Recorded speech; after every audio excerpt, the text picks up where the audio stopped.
Сайыста барлығы 25 мүмкіндігі шектеулі спортшылар қатысып бақтарын сынады. Аталмыш жарыста жақсы өнер көрсеткен спортшылар мамыр айында Көкшетау қаласында өтетін республикалық жарысқа жолдама алмақ. Радует то, что у нас появились новые лица. Күн жылынысымен бізде жоспарға сәйкес жарыстар легі көбейді. Қазір мүмкіндігі шектеулі жандар спорты жанданып келеді. Әсіресе құрам жаңа спортшылармен толығуда. Ақжол Жарылғапов деген 16 жастағы спортшыны айтуға болады. Жастар жүзу бассейнде өткен жарыста теміртаулық спортшылар жақсы өнер көрсеткен. Соның бірі Ольга Прокопишина. Биылғы облыстық деңгейдегі жарыста ол 60 келі салмаққа дейін жаңа рекорд орнатты. Меня это радует, то, что мы готовимся. Дайындығымның арқасында жоғарғы көрсеткіш көрсеттім. Бір нәтиже шыққаны қуантады. Енді республикалық жарыста жақсы өнер көрсетемін деп ойлаймын.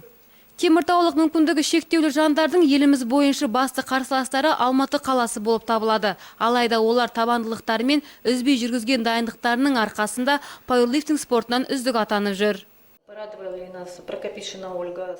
Ольга Прокопишина, Анатолий Самарин, Олеся Барашкина мен құрамға жаңадан қосылған Ақжол Жарылғаповтар ерекше өнер көрсетті. Олардың жылдан жылға спорттық шеберліктері артып келеді. Оларды дайындайтын бапкерлеріне алғыс айтамыз.